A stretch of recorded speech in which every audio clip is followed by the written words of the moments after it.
I'd never fired a gun outside a shooting range, and now I just killed someone. Or something. There were no bodies. They just disappeared. If I was dreaming, it felt real enough to make me sick.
The dark forest was the last place I wanted to go, but I had no choice. I had to get to the gas station.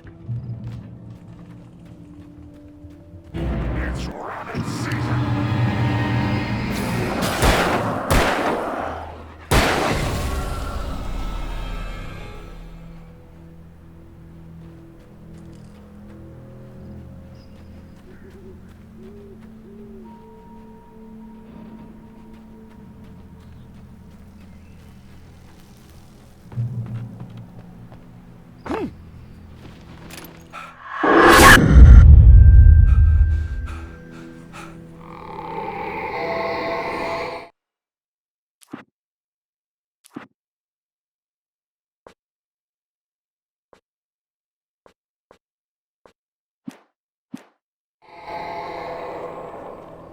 What the hell was that?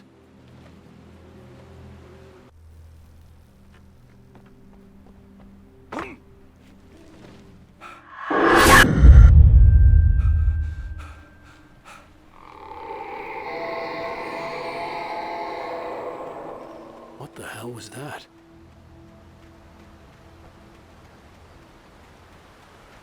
When I saw the river below, something uncoiled itself inside my head. I realized that I'd have to find a way across. I didn't even want to look at the water.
Stucky was still out there, in the dark, stalking me.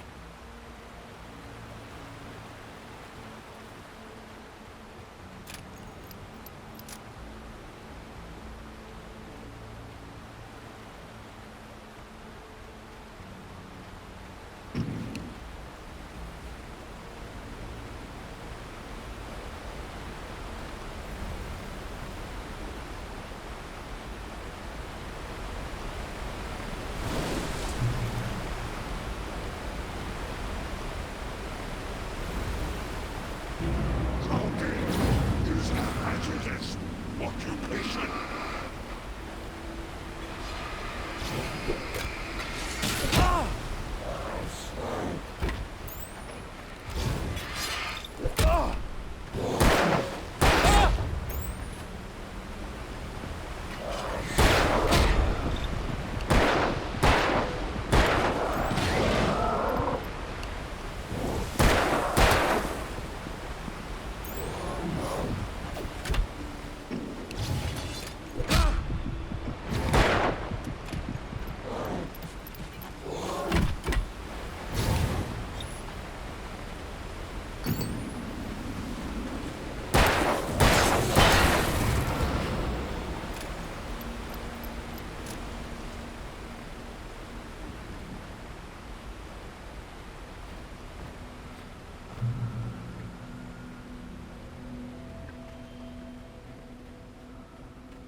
Taken.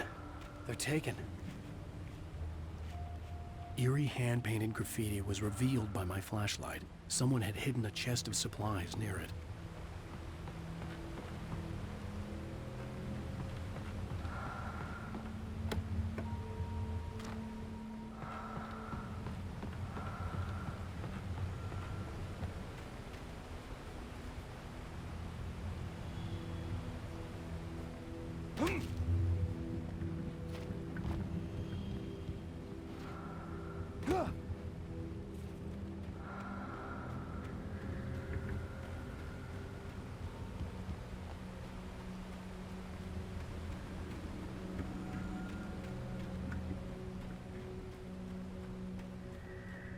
The staircase was broken. I had to make my way up some other way.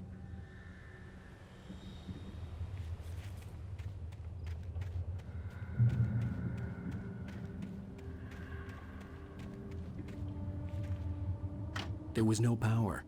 There was bound to be a generator somewhere at the logging site.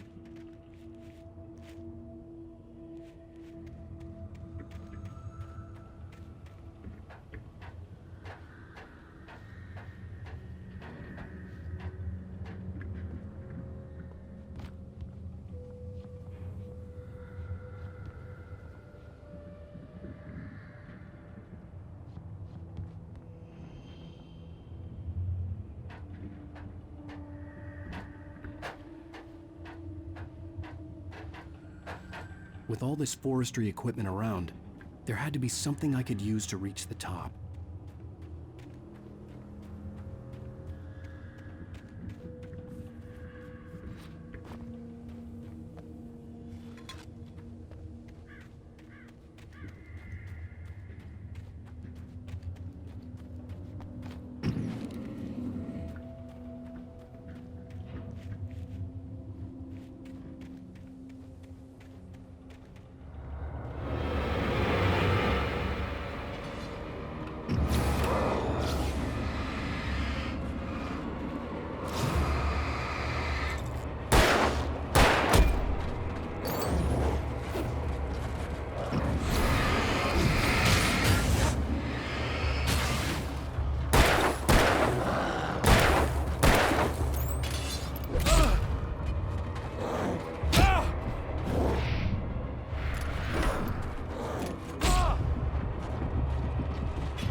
I heard them before I saw them, swooping down from the sky and screeching as they came.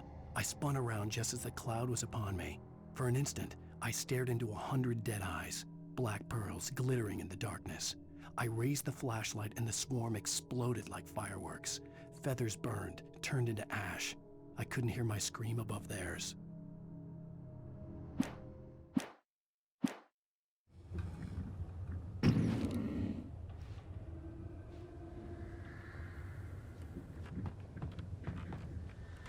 With all this forestry equipment around, there had to be something I could use to reach the top.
Well, I was just outside for a breath of fresh air, and what a night.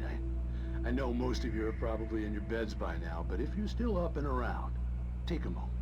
Step outside for a spell and breathe in deep. The weather is absolutely still. The sky is crystal clear. It's like the forest is quietly breathing along with you. As you listeners know, I'm a night owl, and it's on nights like this I wish I wasn't cooped up in the studio.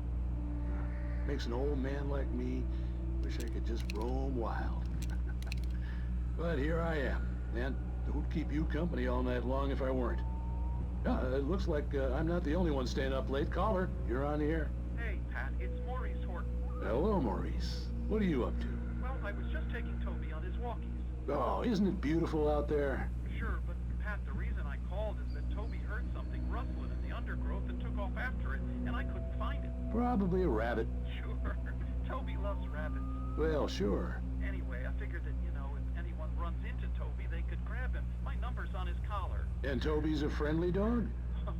Toby loves people.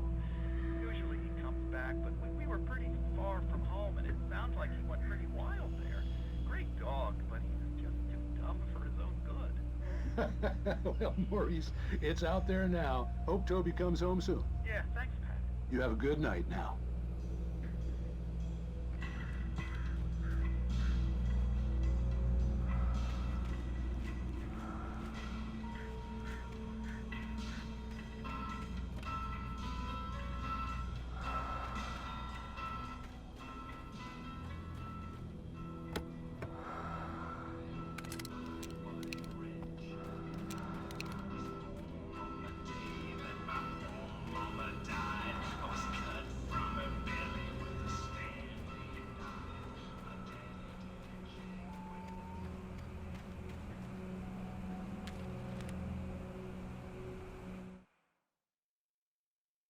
At first, I kept finding the pages as if by accident.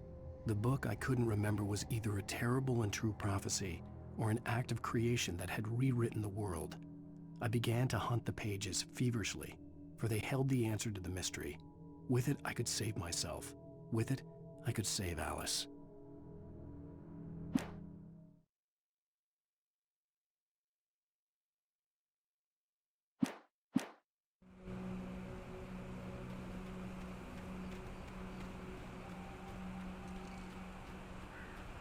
The gas station was closer now, its light welcoming in the darkness. Paul makes the best dogs in the state. Belly Burster is the best with no contest. Monster Dog is second best. The famous dog is...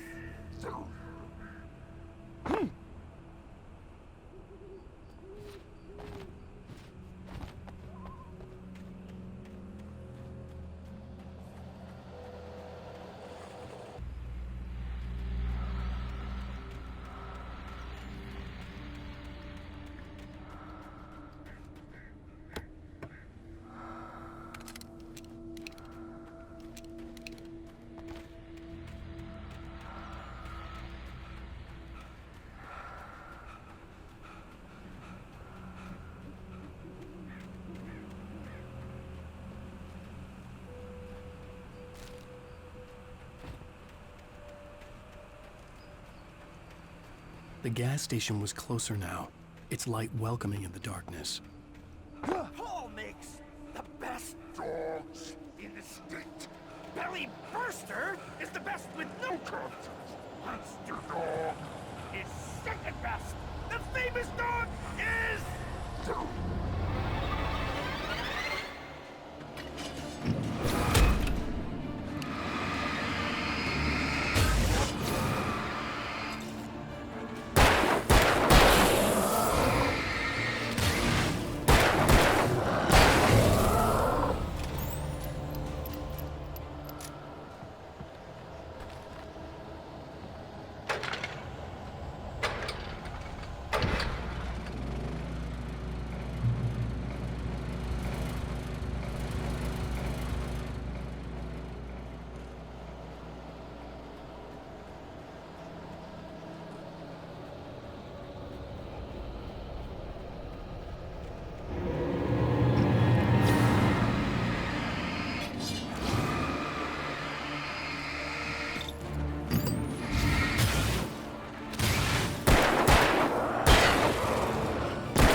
I stepped into the gas station's garage. It was dark and quiet. The place was a mess. It looked like someone trashed the place or that there'd been some kind of fight. Light spilled into the room through an open door at the back, and I made my way toward it. Without any warning, I was blinded by a bright light. An old portable TV on the shelf had come alive by itself.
science.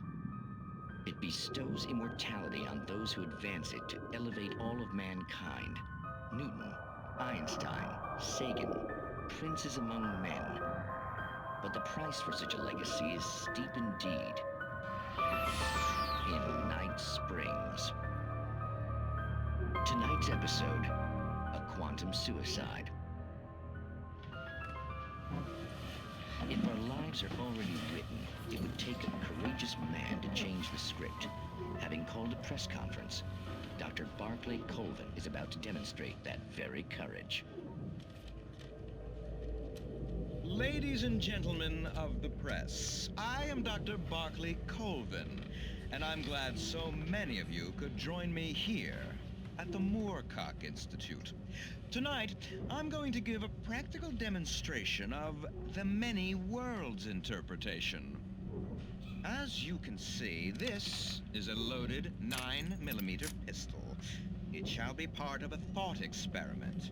And now, a real experiment, known as a quantum suicide. Did he say suicide? Is that a real gun? He's kidding, right? Please, stay calm. There is no risk. Observe what occurs when I place the weapon against my own forehead. Now, you might think this round is merely a dud. Not so. Observe the flower pot. And yet, I myself cannot be harmed with this gun. With each pull of the trigger, two new realities branch off. One in which the weapon didn't fire, and one where it did. With my machine here, I have ensured that this reality is always the former. I have bestowed upon myself quantum immortality. Under no circumstances can this gun kill me. So wait. What you're saying is that every time you pull the trigger, in another reality, you die? Yes, of course, but that's completely trivial.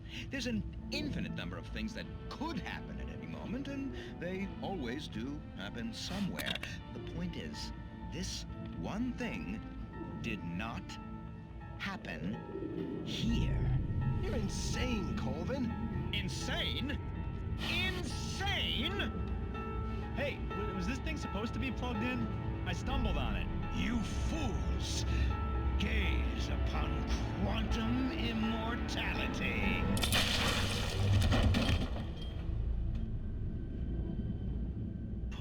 Poor Dr. Colvin, felled by his own hubris or the ignorance of the masses.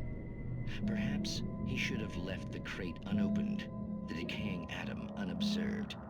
Curiosity often kills the cat. In Night Springs.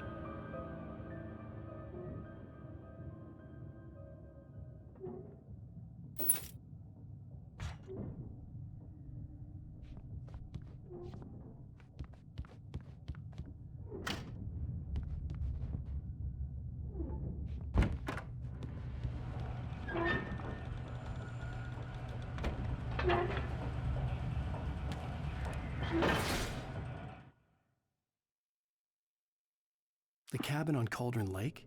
She asked. The sheriff looked at me suspiciously. The early morning light flooded through the office windows.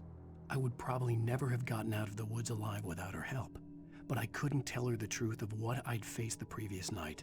She'd think I was lying or crazy. She'd lock me up, and she wouldn't help me find Alice.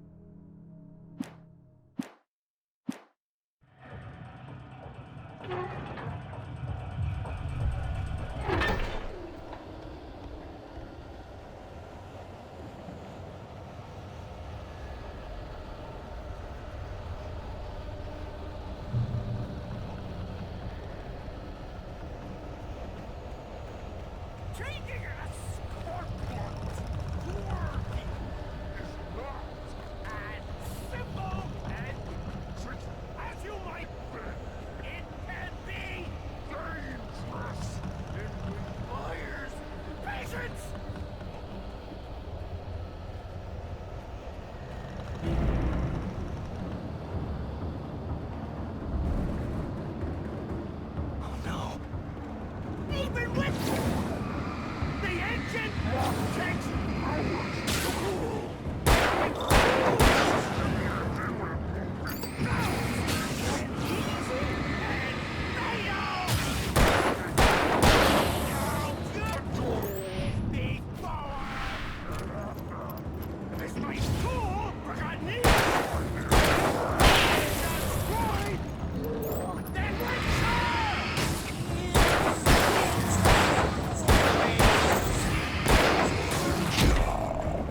Stucky's body vanished, leaving behind only a lifetime of nightmares to come, assuming I'd reach the lights at the gas station alive.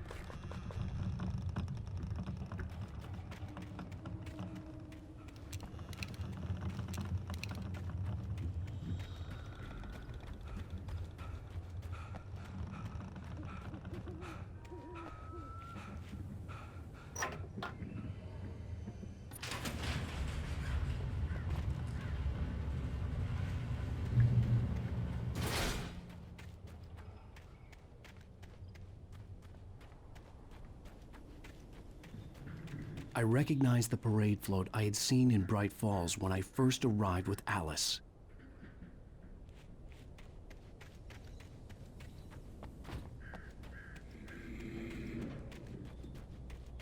After the insanity I had just experienced in the darkness, the lights of the gas station felt comforting. At least for a moment, the sane world reasserted itself.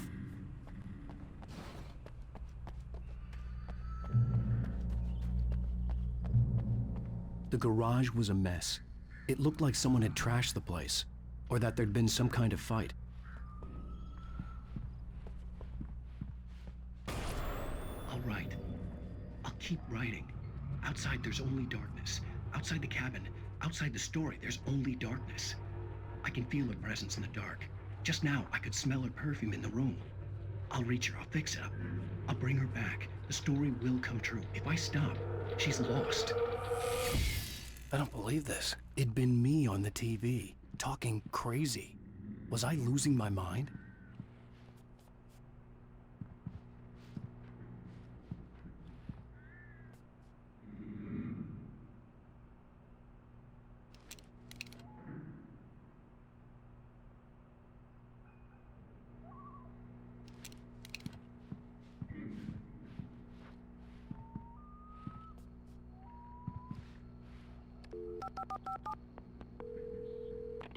Bright Falls Sheriff Station.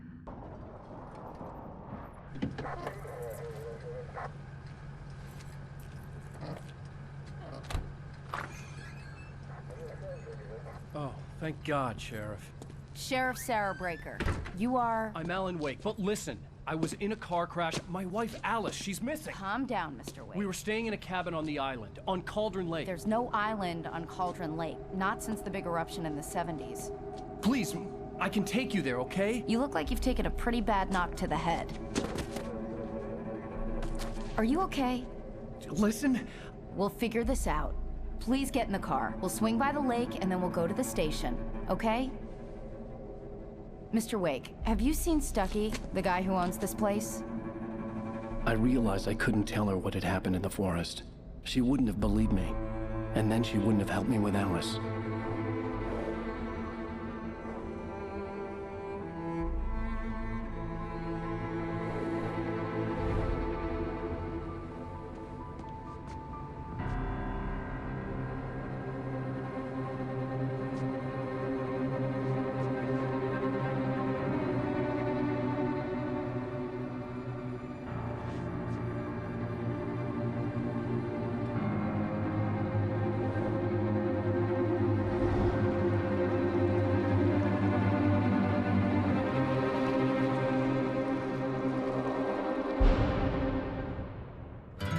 A candy-colored clown they call the Sandman tiptoes to my room every night, and just to sprinkle stardust and to whisper, go to sleep, everything is all right.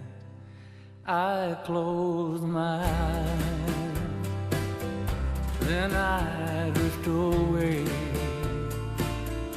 into the magic night. I softly say a silent prayer, like dreamers do. Then I fall asleep to dream my dreams of you. In dreams I walk with you. In dreams I talk to you. In dreams, you're mine. All of the time we're together. In dreams,